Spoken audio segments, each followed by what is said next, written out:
भारत दुनिया का सबसे बड़ा लोकतांत्रिक देश है और इस लोकतांत्रिक देश का आधार रखने में सबसे महत्वपूर्ण योगदान रहा है संविधान निर्माता डॉक्टर भीमराव अंबेडकर का। वाराणसी में हमारे साथ बातचीत के लिए जुड़े हैं उनके पौत्र प्रकाश अंबेडकर जी। हम उनसे बात करेंगे। प्रकाश जी, बीते एक दशक में देश में राजनीतिक हो या सामाजिक हो, क्या बदलाव आप देख रहे हैं?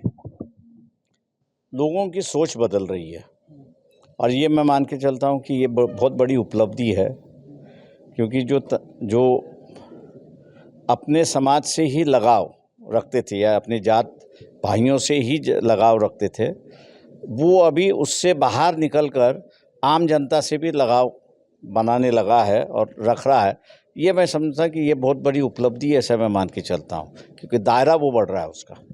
अब सबसे ज़्यादा अगर बात करें तो बाबा साहब का ये प्रयास रहा है कि सभी जाति को समान हित मिले। आपको लगता है कि उनके विचारधारा पर वर्तमान केंद्र सरकार, प्रदेश सरकार चल रही है? तो उनका जाति को अधिकार देने की बात नहीं रही, लेकिन उन्होंने ये कहा कि इंसानियत इस देश में आनी चाहिए और इंसानियत इस देश की धुरा बननी चाहिए।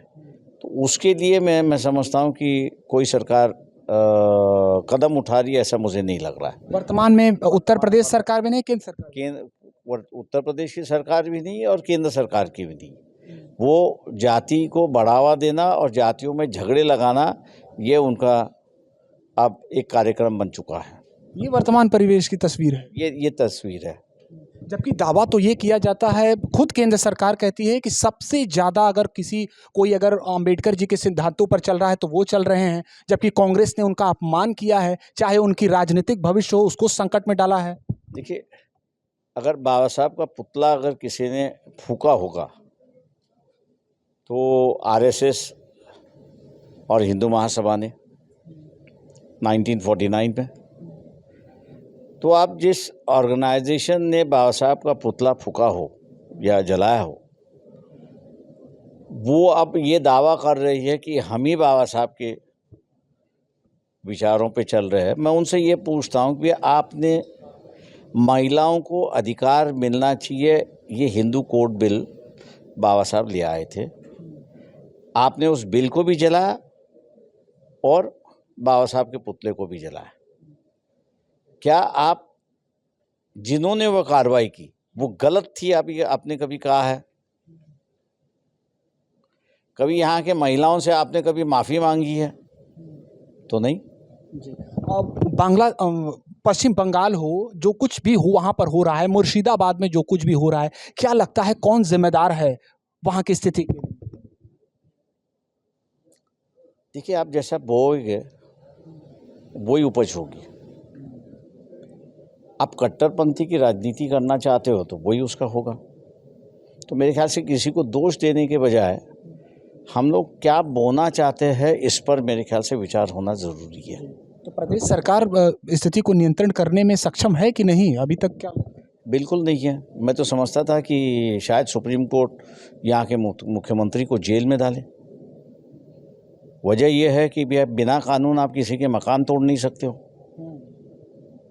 जी। आपने मकान तोड़ा है, गुनाह किया है, तो आपको जेल में होना चाहिए। लेकिन सुप्रीम कोर्ट की भी इतनी ताकत नहीं है बची है जजों में कि वो ऑर्डर करे कि भैया मुख्यमंत्री पर एफआईआर हो। तो वहाँ पर क्या राष्ट्रपति शासन लगना चाहिए, आप ये मानते हैं? देखिए, राष्ट्रपति शासन ये कोई उत्तर है, ऐसा मैं नहीं मानता हूँ। बदलाव की राजनीति, सोच में बदलाव लाना, इस पर मेरे ख्याल से प्रयास होना चाहिए और वही इस देश में शांति और अमन ला सकती है, नहीं तो नहीं। कुछ अंतिम सवाल। उत्तर प्रदेश में खूब चर्चा रही है बुलडोजर कार्रवाई की। आपको लगता है कि ये जो एक तरीका है अपराध को नियंत्रण करने का, वो सही है? देखिए, मैंने जैसे कहा कि आपको किसी के मकान गिराने का, बुलडोज करने का अधिकार नहीं है। जब तक जिस व्यक्ति को अधिकार दिया हुआ है कि भैया ये गैर कानूनी है, जब तक वो डिक्लेयर नहीं करता ये गैर कानूनी है, तब तक आप उसको तोड़ने का आपके पास अधिकार नहीं है। मैंने इसलिए कहा कि सुप्रीम कोर्ट के पास भी इतनी ताकत नहीं है कि वो ये तो कह रही है कि भैया बिना ऑर्डर तोड़ना ये अपराध है, लेकिन जिसने ये अपराध किया है उसको जेल या उस पर एफआईआर होनी चाहिए। इस बार ये टिप्पणी सुप्रीम कोर्ट से आ नहीं रही है। वक्फ कानून पर तो सुप्रीम कोर्ट ने केंद्र सरकार से जवाब मांगा है। आप देखिए कि सुप्रीम कोर्ट को अपनी ही इज्जत बचानी है, ऐसी एक परिस्थिति है, क्योंकि हिंदुओं के मामले में सुप्रीम कोर्ट ने कहा है कि हिंदू समाज के अंदर कई सेक्ट है, छोटे छोटे, जिनके अपने मंदिर है, तो उस मंदिर में कोई भी हिंदू जा सकता है, लेकिन उसके मैनेजमेंट में जो है वो हर हिंदू नहीं जा सकता। उस सेक्ट का जो मान्यता है, जो सेक्ट को मानता है, वो ही उस मैनेजमेंट में जा सकता है। जब आपने पूरे हिंदू समाज को किसी सेक्ट के मैनेजमेंट में जा नहीं सकते हो, ये रोक लगाई है, तो अब ये मुसलमानों का वफ़ का जो है या गैर मुसलमान कैसे जा सकता है, ये सवाल सुप्रीम कोर्ट ने उठाया और उनकी जो आर्टिकल 25 और 26 की जो विचारधारा को आगे ले जा रहे, उसी को लेके वो आगे जा रहे हैं। प्रकाश जी, एक अंतिम सवाल, अगर हम अभी आप चर्चा भी कर रहे थे इसको लेकर, मुसलमानों के बड़े नेताओं का ये कहना है कि उन्हें डराया जा रहा है, वर्तमान स्थिति उनके खिलाफ है। आपको लगता है कि धार्मिक विशेष को लेकर कुछ ऐसी स्थिति हैं जो ठीक नहीं चल रही हैं देश में? नहीं, बात सही है कि मुसलमानों को डराया जा रहा है, क्रिश्चियनों को डराया जा रहा है, सिखों को भी डराया जा रहा है। जैन अपने आवाज़ नहीं उठा रहे, लेकिन उनके मुनियों को भी डराया जा रहा है। ऐसी एक परिस्थिति है। किसके नाम पर? कौन? किसके नाम? धर्म के नाम पे। धर्म के नाम पर। तो प्रभावी कौन धर्म है यहाँ पे अब इस समय? अब ऐसा है कि प्रभावी धर्म नहीं कहूँगा मैं यहाँ पर, लेकिन धमकाया जा रहा है, ये बात सही है, अल्पसंख्यक को। बहुत शुक्रिया बातचीत के लिए। तो तमाम विषयों पर बेबाकी से बातचीत की है प्रकाश अंबेडकर जी ने।